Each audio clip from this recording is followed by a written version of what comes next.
Salam sehat. Di era pandemi, tetap harus sehat, kuat, dan semangat. Saya Adib, seorang mahasiswa Semba 43J UGM Kampus Jakarta, seorang pegawai anak usaha BUMN, dan seorang kepala rumah tangga. Sudah kurang lebih sekitar 4,5 tahun saya bekerja.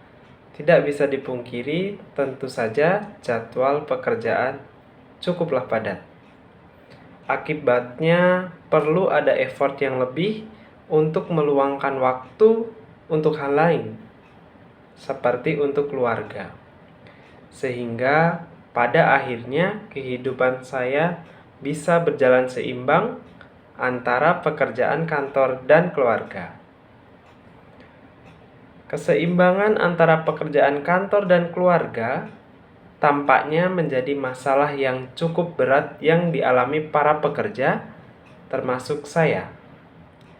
Keinginan untuk memenuhi semua peran seringkali terhambat oleh berbagai tuntutan dan kondisi yang tidak memungkinkan.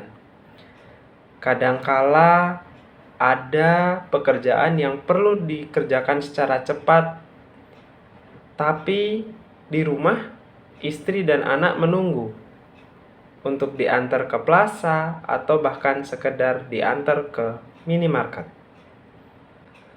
Lambat laun, kondisi ini akan berpengaruh terhadap hubungan dan keharmonisan kita di dalam pekerjaan dan di dalam lingkungan keluarga. Agar semuanya berjalan lancar, selama ini saya senantiasa mencoba mengatur waktu di antara keduanya.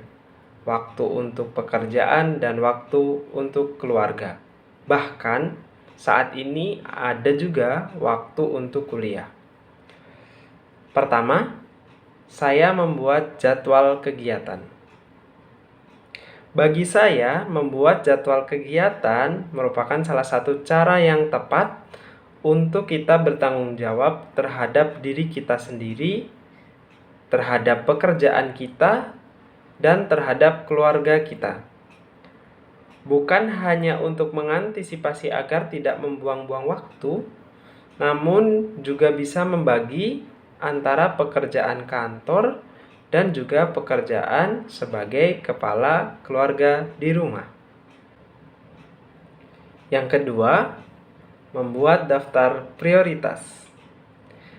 Memenuhi keinginan semua pihak memang tidaklah sebuah hal yang mudah. Keterbatasan waktu hingga tuntunan peran membuat saya harus pintar. Bagaimana caranya untuk membagi waktu agar terbagi dalam porsi yang seimbang.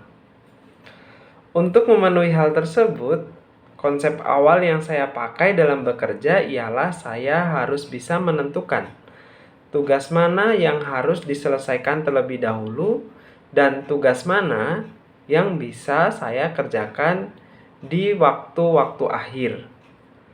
Saya selalu membiasakan diri membuat daftar kegiatan yang diurutkan berdasarkan tingkat urgensinya. Yang ketiga, hindari penundaan.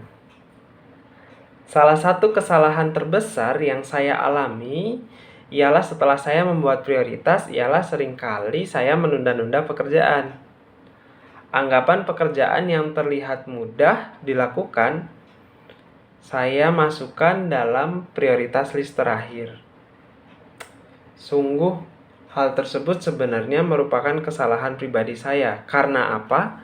Karena ketika saya masukkan ke dalam list prioritas terakhir, ujung-ujungnya saya membiarkan pekerjaan tersebut menumpuk. Efek dari kebiasaan ini pada akhirnya akan semakin lama waktu yang saya butuhkan untuk menyelesaikan pekerjaan. Efek lainnya, waktu untuk keluarga jadi semakin berkurang. Saya pikir hal ini merupakan satu hal yang harusnya saya hindari dan harus saya koreksi. Akhirnya, saya menyimpulkan bahwa memang harus ada kedisiplinan dalam rangka mengelola semua kegiatan agar tidak terjadinya bias, saling tumpuk kepentingan, padahal kita harus membagi waktu antara keluarga dan pekerjaan. Keempat, belajar untuk multitasking. Mengerjakan dua hal sekaligus dapat mempersingkat tugas dan memperbanyak waktu luang saya, seperti mengerjakan update prognosa kebutuhan material dari customer melalui telepon atau WA. Saya lakukan bersamaan dengan update penawaran harga saat ini yang perlu saya berikan kepada customer. Dua pekerjaan tersebut saya lakukan secara bersamaan dengan tetap memenuhi capaian dari target masing-masing. Tentunya ini perlu pembiasaan dan perlu latihan, karena tidak semua pekerjaan bisa dilakukan secara multitasking. Belajar multitasking menurut saya akan membuat pekerjaan yang berat bisa diselesaikan lebih cepat, bahkan pekerjaan-pekerjaan yang ringan dapat dikerjakan secara bersamaan. Yang kelima, meluangkan waktu untuk menghubungi keluarga. Saya biasanya menggunakan media elektronik seperti WA ataupun Instagram ataupun telepon untuk menghubungi keluarga saya di waktu istirahat kerja saya. Sebisa mungkin saya usahakan untuk setidaknya 1 atau 2 kali WA untuk istri, kemudian mungkin 2 atau 3 hari sekali telepon ibu dan hubungi keluarga yang ada di rumah. Sekedar saya tanya, sedang apa? Sudah makan atau belum? Bagaimana kerja tadi pagi? Itu pun sudah membuat hubungan kekeluargaan saya semakin erat. Efeknya, saya tentunya akan lebih bersemangat dalam bekerja, sehingga pekerjaan akan terasa lebih ringan, waktu terasa lebih cepat, sehingga saya bisa langsung cepat pulang dan bertemu dengan keluarga. Yang keenam, tidak selalu mengatakan "ya, baik Pak" untuk semua pekerjaan. Keinginan untuk menjadi yang terbaik adalah wajar. Bahkan saya sendiri pun juga berharap menjadi karyawan terbaik di perusahaan saya.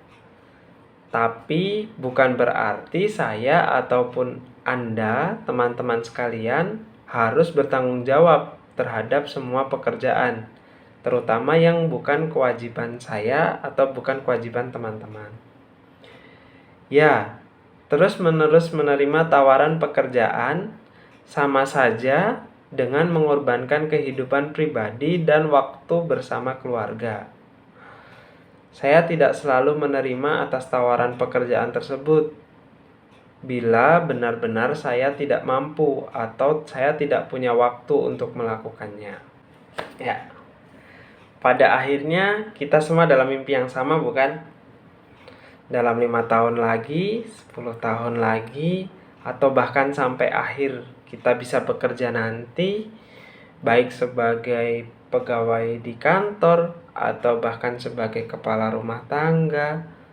Tentunya kita semua menginginkan agar kita dapat membagi waktu antara pekerjaan dan keluarga secara seimbang. Tapi terkadang memang ada saja hal yang menyebabkan waktu kita tersita sehingga tidak mudah untuk membagi waktu dengan baik. Namun kita juga tetap harus mencoba terus agar kita bisa membagi waktu dengan baik. Mulai membuat jadwal kegiatan, membuat daftar prioritas, menghindari penundaan, belajar multitasking, meluangkan waktu sejenak untuk menelpon keluarga, tidak selalu mengatakan ya pada semua pekerjaan, dan menjaga kesehatan. Tetap semangat mencoba, semoga sukses, lancar terus bekerja, lancar terus sebagai kepala rumah tangga, dan terima kasih banyak.